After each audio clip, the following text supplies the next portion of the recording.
오늘 장관 4명과 장관급 위원장 3명의 임명장을 수여하면서 국민들께 먼저 송구스럽다는 말씀을 드립니다. 이번에도 6명의 인사에 대해 국회로부터 인사청문 경과 보고서를 송구받지 못한 채 임명하게 되었습니다.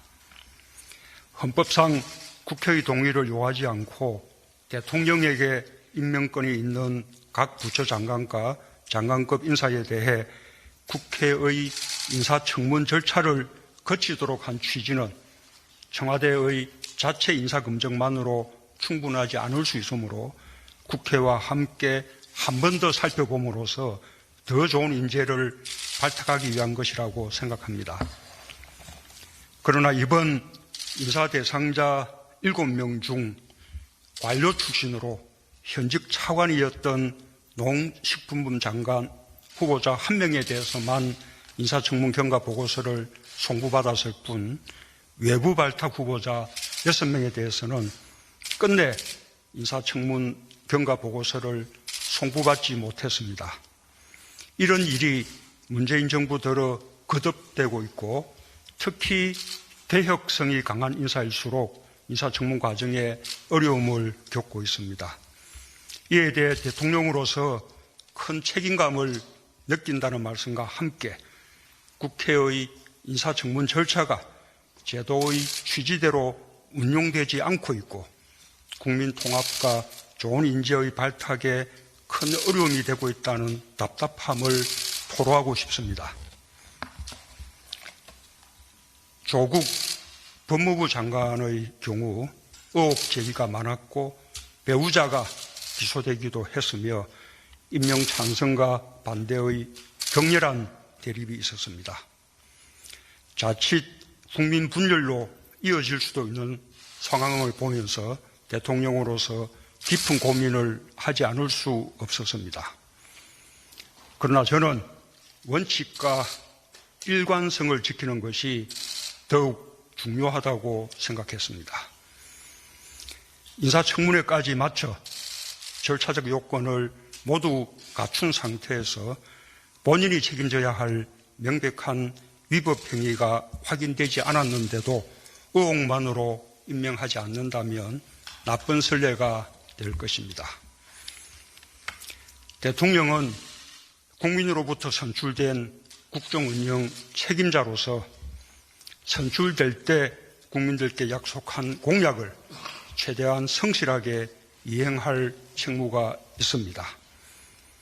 저는 지난 대선 때 권력기관 개혁을 가장 중요한 공약 중 하나로 내세웠고 그 공약은 국민들로부터 지지받았습니다. 저는 대통령 취임 후 그 공약을 성실하게 실천했고 적어도 대통령과 권력기관들이 스스로 할 수 있는 개혁에 있어서는 많은 성과가 있었음을 국민들께서 인정해 주시리라고 믿습니다. 이제 남은 과제는 권력기관의 정치적 중립을 보장하고 국민의 기관으로 위상을 확고히 하는 것을 정권의 선의에만 맡기지 않고 법제도적으로 완성하는 일입니다.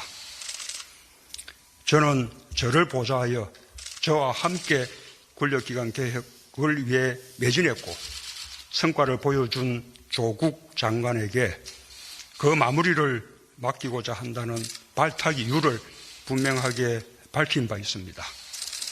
그 의지가 좌초되어서는 안 된다고 생각합니다. 이 점에서 국민들의 넓은 이해와 지지를 당부드립니다. 가족이 수사 대상이 되고 일부 기소까지 되는 상황에서 장관으로 임명될 경우 엄정한 수사에 장애가 되거나 장관으로서 직무 수행에 어려움이 있지 않을까라는 염려가 많다는 것도 잘 알고 있습니다. 그러나 검찰은 이미 엄정한 수사 의지를 행동을 통해 의심할 여지 없이 분명하게 보여주었습니다. 검찰은 검찰이 해야 할 일을 하고 장관은 장관이 해야 할 일을 해나간다면 그 역시 권력기관의 개혁과 민주주의의 발전을 분명하게 보여주는 일이 될 것입니다. 이번 과정을 통해 공평과 공정의 가치에 대한 국민의 요구와 평범한 국민들이 느끼는 상대적 상실감을 다시 한번 절감할 수 있었습니다. 무거운 마음입니다. 정부는 국민의 요구를 깊이 받들 것입니다. 정부는 우리 사회에 만연한 특권과 반칙, 불공정을 바로잡기 위해 노력해 왔습니다. 그러나 국민의 요구는 그에서 더 나아가 제도에 내재된 불공정과 특권적 요소까지 없애달라는 것이었습니다. 국민을 좌절시키는 기득권과 불합리의 원천이 되는 제도까지 개혁해 나가겠습니다. 고교서 혈화와 대학 입시의 공정성 등 기회의 공정성을 해치는 제도부터 다시 한번 살피고 특히 교육 분야의 개혁을 강력히 추진해 나가겠습니다.